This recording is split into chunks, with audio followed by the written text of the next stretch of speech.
So yun guys, magandang araw sa inyo. At ngayon nga maglalakad-lakad muna tayo. Tapos konting jogging. Ayan, para meron naman tayong exercise kahit pa konti-konti. So makabalik ulit tayo sa pag-exercise, pag-jogging. Ayan guys, nandito tayo ngayon sa may Imus Boulevard. So dito po ito sa likod ng ng subdivision na tinitirhan namin sa Green Gate Homes. Ayan. So ito pa yung itsura niya. Wala pa masyadong establishment dito sa likod, pero ang dami ng sasakyan na nadaan dito. So meron siyang kumbaga medyo maluwag na space dito sa gilid para pag-joggingan. So kaya dito pag morning sa paghapon, lalo na pag Sunday, Saturday, Sunday, maraming nagja-jogging dito sa umaga saka sa hapon.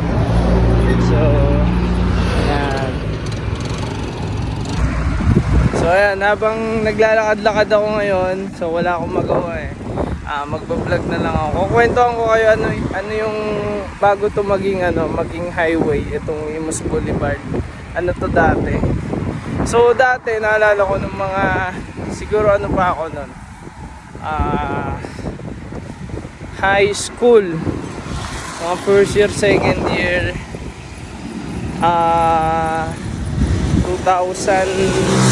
2011 or 2010. Ito. Ano pa to? Rough road pa yan. Hindi pa to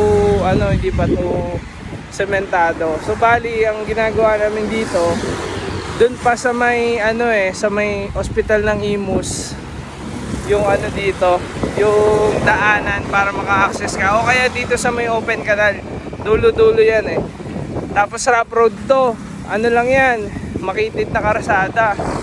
Tapos puro palayan yan, taniman ng gulay, palayan. Tapos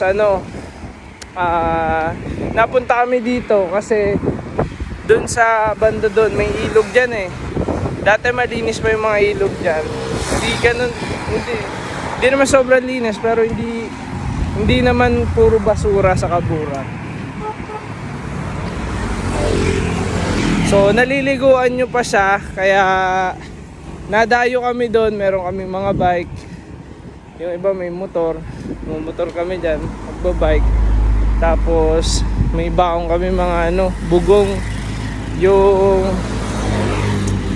kanin, tapos kanin binalot sa saging, minsan kamatis lang sa itlog, o kaya sardinas, o kaya pag may budget adobo, mag-aadobo kami, ibabalot namin sa saging. So liligo kaming ilog, nakakapamingwit pa kami doon, pero liliit lang ng isda dyan. Hindi siya talagang yung isda na maluluto mo na kakainin mo. So lang, pang katuwaan lang. Mangga, maraming mangga, punong mangga. Minsan may dala kaming alamang, bagoong. So yun, napakaliit lang ng karsadang to dati.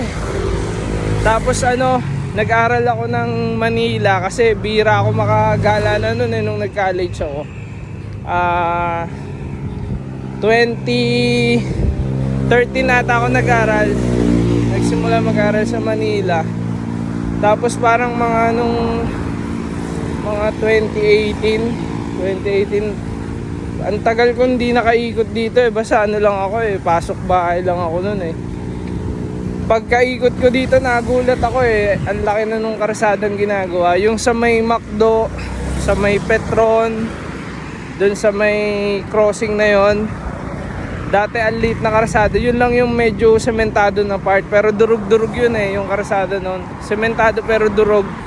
Pero ngayon grabe, nung 2018 na, around 2018, nakaikot ako dito. Parang nagmotor ako nun o something. Nakita ko ang ganda na nung karsada.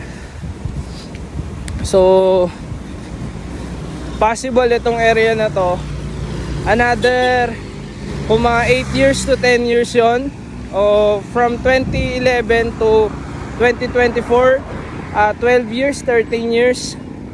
So ngayon, kung ngayon karasada, fully developed na, tapos may magkakaroon na ng Calax. Siguro sa area na to, another 10 years to 15 years. Susunod yan, puro high rise na to, kasi nakita ko yung mga future development dito, mga project ng Imus City. Meron silang mga condo unit para sa mga government workers, sa mga teachers. Tapos yung banda dun sa may Dear Joe, after lang ng Petron Shell, pag lumakad kayo papunta dun sa papuntang Kawit dito, kasi merong access road dito papuntang Cavitex. Ito na yung parang pinaka mabilis na way para mapag Cavitex ka, walang traffic kasi. So etong area na to, itong karsada na to, ngayon wala pa mga nakatayo dyan, pero bilang lang kayo mga 5, 10, 15 years. Grabe, puro na to, puro high rise na to, kasi may mga pre-selling condo na dito ng Vistaland. Sa may Dirjo may ginagawa na pre-selling condo. So ayun, isa din yung sa project na na pwede namin ibenta, pero hindi ko siya focus project. So ang ganda nung condo na yun. Tapos malapit sa City Hall ng Imus, malapit sa ospital, walking distance ang ospital.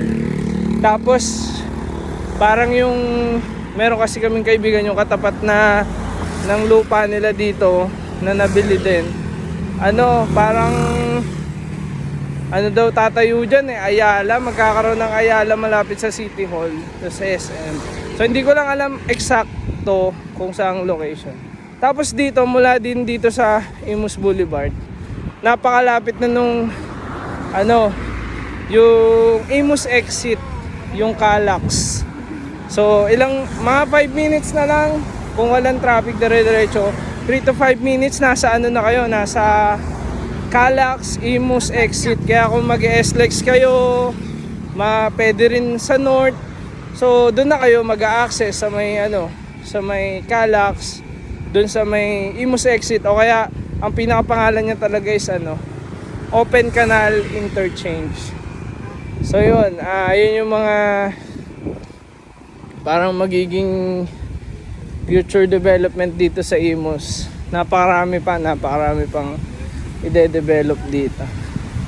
So etong Imus Boulevard na to, magiging prime area ng Imus, kasi ito yung pinaka magiging heart na ng Imus City, yung area na to sa likod.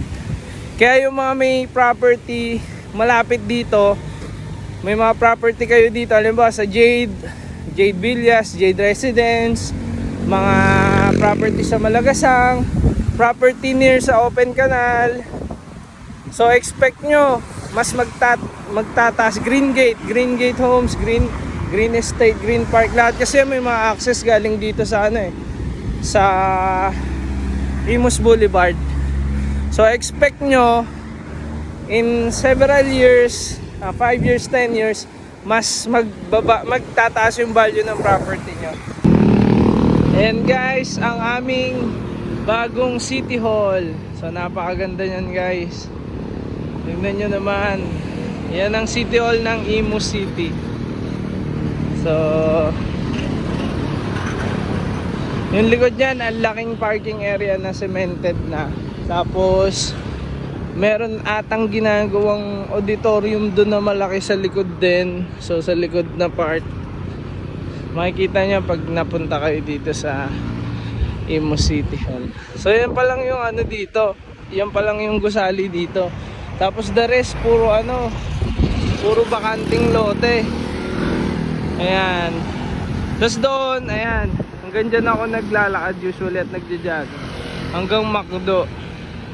Ayan, McDo, Petron, magkatabi yun. Tapos may football field dyan ng Imus, malapit dyan. Tapos may hospital.